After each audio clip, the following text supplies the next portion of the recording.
stay balanced, because a lot of people, it's just hard to stay balanced. And then she's moving from side to side, and it's fun, just to get your clients moving on a ball, just for stability.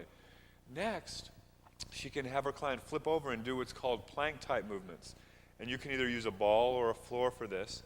But notice, here, she's doing extension, like, look at this. And this is difficult, by the way. You don't want to have your brand new beginners jumping right into here. But it's requiring her erector muscles to keep her stable, and her shoulders too. This is a kind of a difficult exercise. Now the longer the lever arm, like if she keeps walking in this direction, this makes it even harder, all right? So this is really difficult. So she'll stay a little bit further back for now. Good, just kind of rolling back. And once again, this is all stabilizing that torso. Excellent.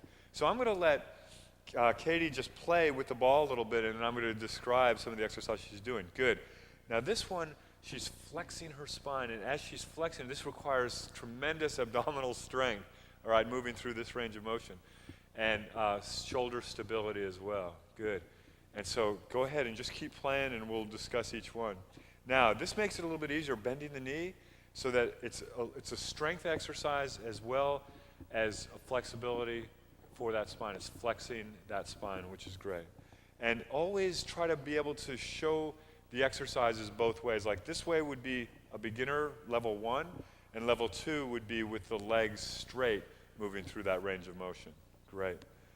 And so now, Katie, what I'd like you to do is to kind of roll back, and I want you to show kind of the same exercises on the floor. Okay, are you up for it? All right. First, let's do a plank from your forearms. So you'll be on your forearms. Good. And this, we showed you the hard way on the ball. This is a bit easier because there's more stability, but it still requires that tension, that strength of the body to keep that body erect. Now, we're going to add some flavor to it, some fun. Katie, what I want you to do is, with either arm, just change the channel of the TV. Just reach out and change the channel. Good, good, good.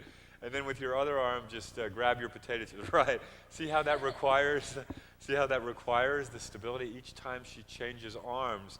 That's right. This is your external obliques. Absolutely. This is core training at its finest. And this is advanced. Now let's show them the beginner version from your knees and doing the same thing. Extending, great. And so that's going to be a lot easier. Excellent. Now, Katie, I'd like you to roll over to your side to one of the forearms. Good. And then you're going to be supporting first from your hip. This is the level 1 method. Then you're going to be supporting from your feet. So you're going to be literally coming up. Your hips are going to be raised from the floor, but your elbow is going to be down. Yeah, there we go. And that's hard. It's hard on this floor, but that's good. And this, again, your obliques and stability on both sides, and just watching for neck flexion. Excellent. Good. And always do the beginner's method first would be great.